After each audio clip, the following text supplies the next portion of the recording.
So they do this study every month at Purdue, and they have a national database of farmers that is stratified so that they have the right percentage of large farmers, medium-sized farmers, and so forth.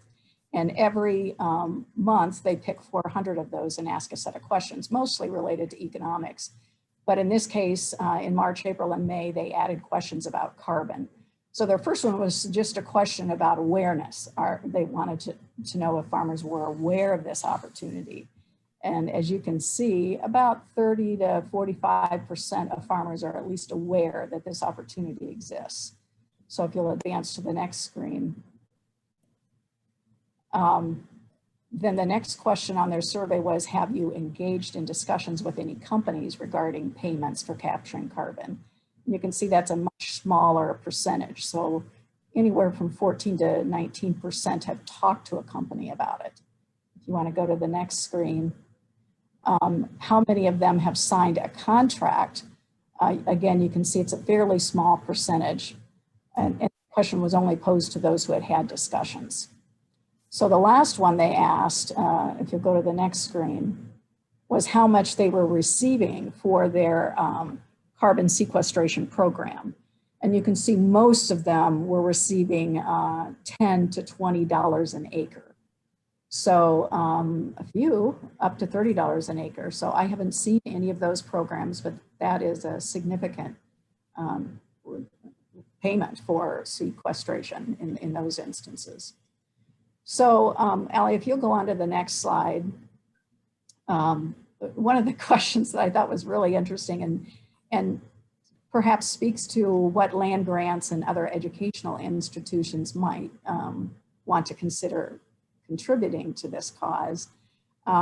They asked these producers, what's the biggest reason why you would not participate in a carbon market? And you can see that a lion's share, 64%, said, I need more information that I can trust. And land grants have historically been known for unbiased research information. And so I think this is a key role that land grants can play as this market plays out, information that farmers can trust. Okay, let's go ahead and advance. So I think this whole awareness will increase fairly significantly in the next few months. This is a magazine a lot of farmers get and read monthly. It's called the Farm Journal. And it had a nice feature article this month about carbon markets and 9 questions to ask before you jump in as a farmer. So I thought that was an interesting tidbit. This just came last week to our home. You want to go ahead and advance.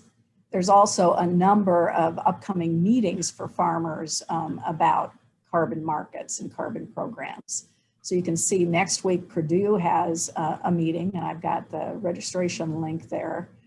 In July, Iowa Farm Bureau is hosting a 2.5-hour meeting on carbon markets. And the URL for that's wider than my screen. So I just put, if you go to the Iowa Farm Bureau website, you can register for that meeting. They're going to have representatives from a number of companies on that program, as well as a faculty member from Texas A&M that's done a lot of work in this area. So if you want to go ahead and advance. So I thought maybe I'd share an example of what we're doing at Euken Farms. About 18 months ago, we heard about a company called Nori that was a startup in the Silicon Valley and looking at developing this market. And so I just went online, found contact person there, and called and said, you know, would you like to come talk to some farmers in Southwest Iowa about this opportunity? So sure enough, this guy flew out and I rounded up about 30 farmers and he came and gave a presentation about what their program was and so forth. So we started looking at our farm and what we might be able to put into a program that would pay back. Remembering that we've done conservation tillage for 25 years and cover crops for 10 years. So we kind of come into this with a handicap because we're already doing the things that if we could do them in the future, we'd get paid for in most programs. So here's a 40-acre plot. This is part of the Hall farm that we purchased in 2003. It has 560 acres of cropland, and it had 40 acres of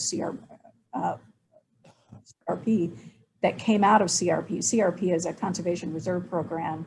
It's a 10-year program. It came out of that program in 2008. So we needed to make a decision. Do we put it back in CRP? Do we farm it, throw crops? What do we want to do with this? And we like cows. We're good at managing cows. We're good at making money with cows. And so we thought this looked like a good opportunity to transition this CRP ground into a pasture. So that's what we decided to do with this farm. If you want to go ahead and advance. So our sustainability ethic is that we try to put each acre in what we think is the best use for that acre. So we look at optimizing for economic return and for sustainability. So here's a couple shots of what that 40-acre former CRP looks like today. We took these last summer. You can see the cows have a good supply of feed there. We did put in a big pond. So this is a pond that we built in 2009 as a watering source. So we have 6 paddocks on this 40 acres. So we're able to move the cows around to different paddocks and really treat it in what we think is a very sustainable way. So I share this with you because this plays into how our farm was evaluated by Nori. If you want to go on to the next slide. So it took about 18 months for us to get our data into the Nori system. It's kind of an involved process. And we have, my husband's degree is in business, and he is what I call a record-keeping nut. He has GPS records on every acre and keeps track of every bit of fertilizer and what seed was planted where and so forth. So we had to get our system that we use for all those records into the Nori system. And that's non-trivial. So these things are startups, they're cumbersome, and it takes a lot of effort to get that done. But about 3 weeks ago, Nori gave us a summary of what our farms look like in their system. So I don't know, I can't use my pointer because I'm not at your computer, but if you'll go down to the 4th line there where it says Hall Farm HNO2, 171 acres, and the NERT estimate on that, so that's the Nori tons of carbon sequestered on that in the last 5 years is about a factor of 3. If you go down to, let's look at another one. Home, which is some land right around our home on the farm. That's 63 acres, and the NERT estimate there is 246 NERTs. So they use a system called COMET that was originally developed by USDA to take all of this information. They had formulas and algorithms and stuff that I don't really understand, but to come up with these figures. And it combines the practices of tillage or no-till and cover crops and manure fertilizer application and so forth to come up with these values. So you can see that the values really range from one farm or one field to another based on the historical practices on that particular field. So, and if you go down to the next to the last line, you'll see 16 acres there that actually has a negative value. And this is one that really kind of irritates us. So this was hay ground for 5 years. And for those of you that are familiar with alfalfa, alfalfa is a 5-year perennial. So you can harvest it, have good hay crops for about 5 years, and then the stand peters out and you need to plow it up and start over. Well, typically in Iowa, that means you burn it down with a chemical and then you soybean, corn, and then go back to 5 years of alfalfa. That's what we've done on this particular 16 acres. And because we took it out of alfalfa for 2 of those years, we get a negative value. So what we can choose to do is take that 16 acres out of the program so that we don't have a negative. but it just goes to show that there's still some tweaks maybe that are quite right with this program in our estimation, because that's a very good conservative use. We've sequestered a lot of carbon with all those years of alfalfa, and we didn't, because we burned it, we didn't till it when we went to crops. We burned it down with chemicals and then no-tilled in. So we're having some further discussions with Nori about how that particular field was treated. So if you go on to the next slide, as we then look at this particular program, some of the pros, there's credits for practices that have been implemented over the last 5 years. Some of the programs are only forward-looking. So for those people that have done a lot of conservation in the past, that's kind of a penalty, because how can you adopt practices that you've already been doing for a long time? Other pros about Nori are they're early to market, so they've been out there doing this for a number of years and they already have buyers. They use the NRCS USDA program called COMET, which we think is a very science-based way to evaluate treatment of land, and it incorporates livestock manure. And some of those ratings on some of our fields were high, especially like around the home where we've traditionally used almost all of the fertilizer comes from manure. This program really likes manure applications. We purchase manure from neighboring farms on some of our other farms so that we have a good supply of natural fertilizer for our fields, and that is rewarded under this COMET system. If you'll advance, you should have a list of cons. So certainly there are significant transaction costs. Just the amount of time that we've already invested into the discussions before we've even signed a contract is significant. There's registration costs. There's annual project data reporting, which can be changed. So we know what the current requirements are, but Nori can change those. It's a 10-year locked in contract. There's a 15% transaction fee. Farmers don't receive dollars until the carbon credits are sold. So remember that first slide I showed you about the marketing system. There has to be a buyer that comes to Nori and buys these credits in order for us to get paid. So we're dependent on Nori to find those buyers and have them be willing to pay these costs. We have to verify with an independent verification entity years 1, 4, 7, and 10. And the cost for that is about $2,500. So that's a significant outlay of cash. And there are clawback provisions in the contract that whereby if we were for some reason to feel like we needed to till at some point because of a natural disaster or whatever, they can actually come back and well, it's kind of a complicated contract, but they keep some of our payments in this sort of account so that if anything ever happens, they can go into that account and draw that so that they can pay the buyer for the carbon that was released or whatever in the practice. And the last thing that we're just a little bit unsure about is that Nori makes their payments to farmers in tokens, and they're using Bitcoins for that rather than dollars.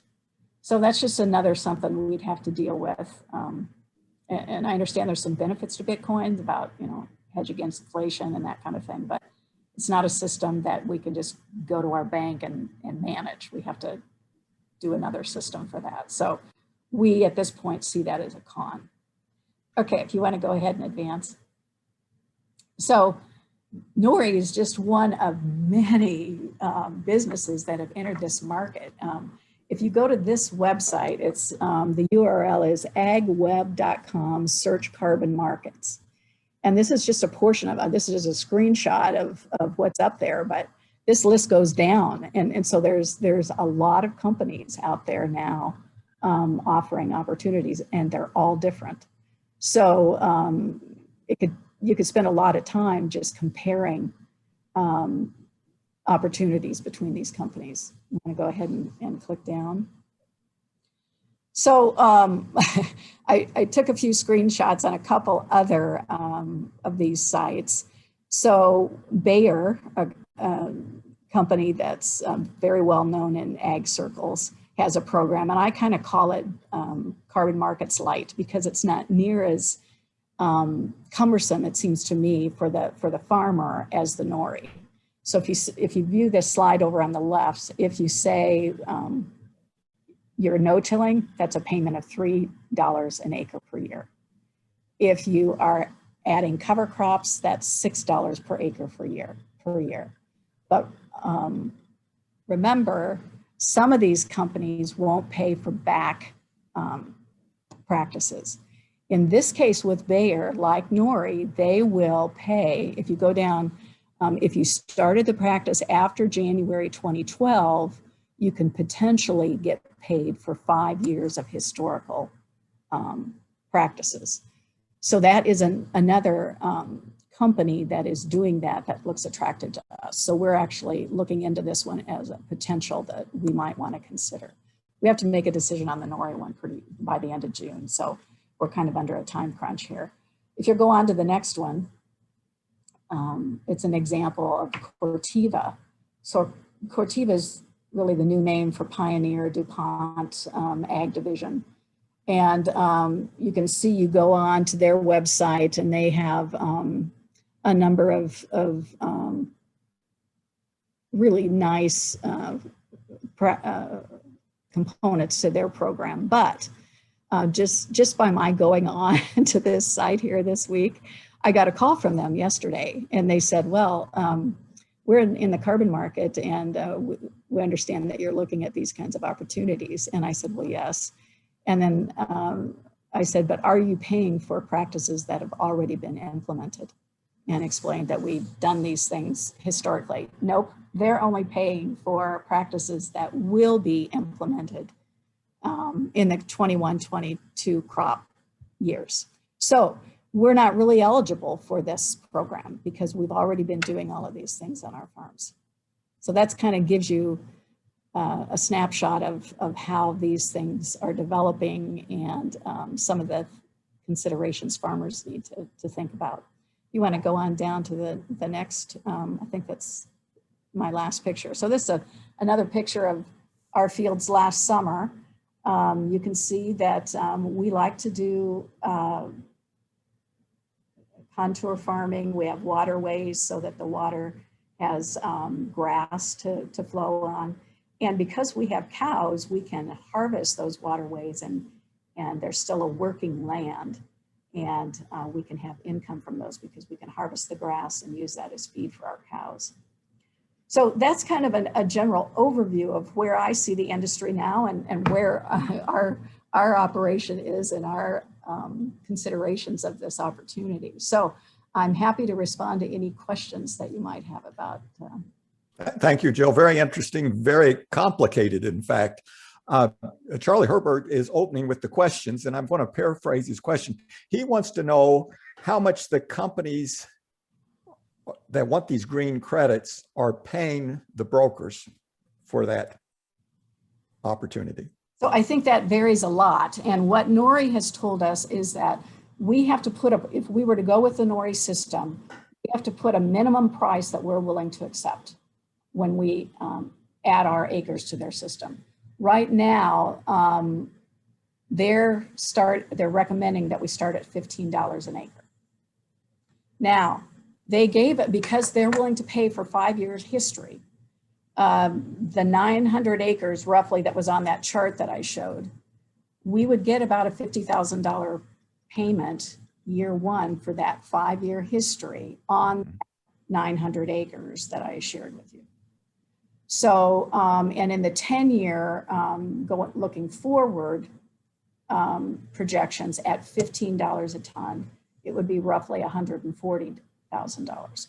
So it's non-trivial. I mean, farmers are rightly taking this very seriously.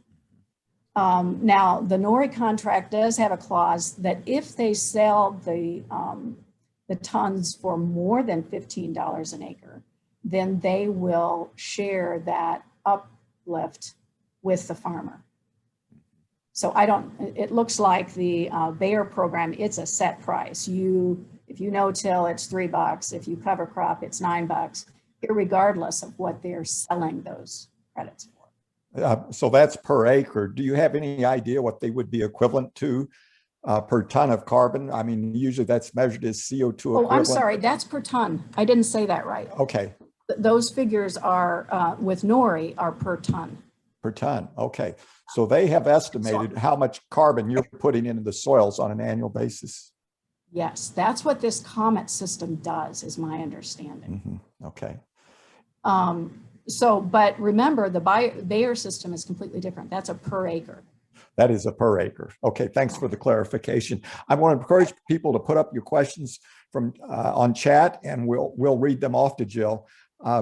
I want to pursue that a little bit further. You talked about did you call it a verification or validation process? What does that entail? Do they come out and just see you're doing what you claim, or are they sticking a probe in the soil and saying, yep, you're up 5% in carbon every year? That's a good question. So right now, what we have to show for this historical is we have yield maps. So I don't know if you can see this or not, but we have all of our fields are, can you see this? So every one of these fields that I showed has been GPSed and it's recorded when we do anything to that acre. Okay, we have that data, but in addition, they want receipts for the cover crop seed. Going forward, they want us to take pictures that are time-stamped of all of our practices. Okay. So just imagine that you're out there with a manure spreader and you're the only one there, but you need to have a picture of you driving across your manure spreader. Who's going to take the picture? I mean, there are things like that you just think, wait a minute, these guys are living in Silicon Valley and they don't really understand how things work. Now, if you go on the Corteva site and the Bayer site, they have, one of them has field view, and Charlie probably knows this, and the other one has granular, I believe it is. And these are GPSed, they take pictures of your fields all the time. So they know if there was a cover crop there or not. And they can go back and search those satellite photos of that field and know what was on that field. Does that make sense? Yes. Yes. So they've got, in those cases, you don't have this third-party verification cost because they've got their own built-in system that keeps those records. Now, there's all kinds of baggage that comes with that too, because farmers feel like they own that data and they don't want a big company to mine it and be able to sell that information. And there is big demand for that information, as you might expect. Very good. Well, there's pros and cons to having that kind of built-in system to use for practices. But, you know, I'm just, so we keep 2 years of records in a file drawer, every receipt for every seed bill and so forth. After 2 years, we put them in a big tote. So I've got a tote for 2014, I've got a tote for 2015 and so forth. What I'm gonna have to go back and do is sort through those totes and find the cover crop seed bill. And the bill to the, we flew on our cover crops for for about the first 8 years. And the last 2 years, we've hired a neighbor, a young farmer that bought a seeder to do it. So these transaction costs are real, right? I'm gonna have to go through all those totes and find all those bills in order to give it to these verifiers. So I'm not looking forward to that. Well, Jill, I've got an anonymous question here. I'm going to read it to you and maybe you'll figure out who it is. I have no idea who it is, but hello from Redfield. Would these carbon pricing programs for farmers be suitable for future practices that may involve biochar? Oh, that's a wonderful question. We hope so, right, Robert? Yes. You know, there's the neat thing about biochar is you can measure the carbon, and Robert knows how much of it is volatile and how much of it is recalcitrant. And so that is such a slick way to be able to do that. To my knowledge, none of these companies to date have a program, have built into their program payments for that, but surely they will when it's available on the market, right? I mean, well, so if somebody goes out there and builds a big pyrolyzer and uses corn stover in Iowa to produce a lot of biochar, you're saying that's the first step in being able to get these credits, or do we have to go to these companies first and say, why aren't you doing biochar? Well, I think we'd have to get the companies to say you need to add biochar, because otherwise you have this dilemma of will they backdate it, like them aren't backdating now. But the interesting thing is on Nori's site, if you go to their website, they talk about the different ways to sequester carbon, and biochar is actually on their list. Okay. So it is at least out there, and people are aware of it to some extent. But I think there's some work to be done to get it added to the list of practices that. But wouldn't it be slick? I mean, look at that Bayer site. You've got so far 2 options: no-till and cover crops. Why couldn't they just add an extra one and have biochar that's the easiest to measure and document of any of them? I think. So hopefully that day is coming. Whoever from Redfield. Whoever from Redfield. I'll dig in and figure out who that is, Jill, and let you know. Okay. And as I would always end, go biochar. All right. Now, having said that, there's a question about Bitcoms. This is from Joan Snyder. She said, are you given a fixed exchange rate for Bitcoins to the US dollar, or are you assuming the currency risk? You know, I am not at all knowledgeable about Bitcoin, but my understanding is Bitcoins are not subject to inflation. So there's sort of a hedge against inflation. So I don't think there's a set exchange rate, so to speak. The dollar devalues over time, right? When we have inflation. So you could, my understanding is you could trade them when you get them, or you can just bank them as a hedge against inflation. Well, I've just read that El Salvador is now saying all transactions have to be able to accept Bitcoin. And the way to protect against the volatility in the market is as soon as they end up in your account, you switch them to dollars if you're concerned about them going up and down a lot. Yeah. So. Well, I have a nephew that's a Bitcoin, he's an engineer, so he gets into these things, you know, and he says, oh, you want to keep those Bitcoins because they're going to be worth more than dollars in the future. So I don't know. Okay, very good. Here's a question. Does Nori issue a 1099 or other tax document for what they are paying, since they are paying in Bitcoin? Good question. I'm sure they have to issue a 1099, but what they put on the Bitcoin, I don't know the answer to that. But I'm sure every transaction like that has to have a 1099. So okay. Is on it, no doubt. Sorry, I don't know about the exchange rate. Jill, I'm going to go back to your question about trying to get farmers to enroll in this. And you've shown some data that said they really want data they can trust. And boy, that was deja vu. We hear this over and over, that society is moving in a direction where there's not a lot of trust. How can we build trust in this? And this is Brave New World, right? So how do you do that? Yeah, well, you know, farmers are bombarded by all of these companies, and they all have their own motives, right? So Corteva, if you go to their site, they want you to sign up. And of course, if you go to the bottom of their page, they sell cover crops. And so they're hopeful that you'll buy their cover crops. That's a non-biased and in some ways not so trusty. As a farmer, I don't trust the information they give to me quite as much as if Charlie Herberg has a system where I can have a template to compare different opportunities. You know, when I think about what extension and land grants could do, how about some kind of system for farmers to evaluate all these different options and see which is the best for me?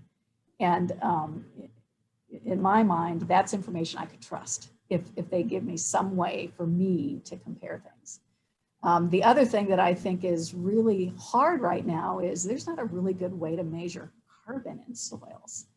And I know there's been different things. Charlie was probably involved in the underwear test, and they put a pair of underwear out in the field, and the faster that disintegrates, the more carbon matter there is in the soil. Well, that's not a very scientific method, but I think the more we can do research and come up with very scientific ways of measuring carbon in soils,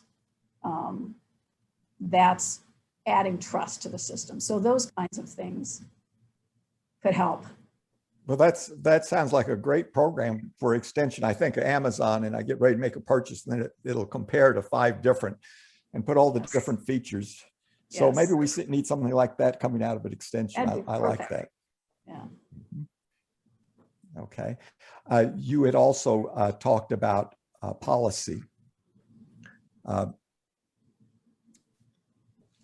Let's see. Let me pull up my question here on policy. Yeah, there was a question about what kinds of policies the state of Iowa and federal could possibly be brought to bear on this. Mm-hmm. I have thought a little bit about this, and certainly the state of Iowa has an obligation to provide dollars to land grants to develop these educational materials for farmers and to conduct research, and possibly even for implementing practices. Now, you know, when cover crops first came out, it's expensive. It costs $25 to $30 an acre to seed cover crops typically. And so, and you don't get a lot of economic return out of that. Now, because we have cows, we can graze those cover crops and we get some economic return. But because of that, the state of Iowa had goals for water quality, and they wanted people to do cover crops. So they provided $15 an acre at one point if you were the first time to adopt cover crops, to get farmers to try them. So those kinds of things, maybe they need to have something similar for biochar, to provide incentives for farmers to try things the first go round. So I think Iowa could provide certainly research and education dollars, but also dollars to farmers to adopt practices. Federally, one of the things that's been most influential on helping farmers adopt cover crops is that you get a cost break on your crop insurance. Every farmer buys crop insurance pretty much on every acre, and you get a discount on that if you have cover crops on those acres, because cover crops build resilience in soils. They build carbon, they keep your soil from washing away and so forth. So the government was able to make a case that you build resilience and you're less likely to have a claim on your crop insurance if you have cover crops. So I think crop insurance is one way that one lever that the federal government can look at as we, this current administration really wants to have farmers engaged in sequestering carbon. So is there a way that we can design that lever to incent carbon sequestration on farms? I think there is probably, and something that should be looked at as a policy option. Certainly all of the funds that go into NRCS and soil conservation programs from the federal government can be tweaked so that they further incent carbon sequestration. So I think those are the kinds of policy things that we could look at that might make a difference in fairly short turnaround time. Robert, let's take one more question and wrap up. Well, I see that Charlie Herberg has commented that he believes near infrared photoacoustics of some sort will measure carbon in soils. In fact, several years ago, we used to measure by that method carbon in fly ash, as in a coal power plant. So I think there are some possibilities for making those measurements. And I agree with you, that's going to be very important. So with that, I think we're going to thank Jill for her participation. I learned a lot today, and just think, boy, as a farmer, I've got a lot of decisions to make. I think we could use some tools to help farmers do that. So thank you again, Jill. Thank you. And thank you, everyone. This wraps up our spring series. We appreciate you tuning in this spring and early summer. We're going to start this back up in September. So thanks, everyone.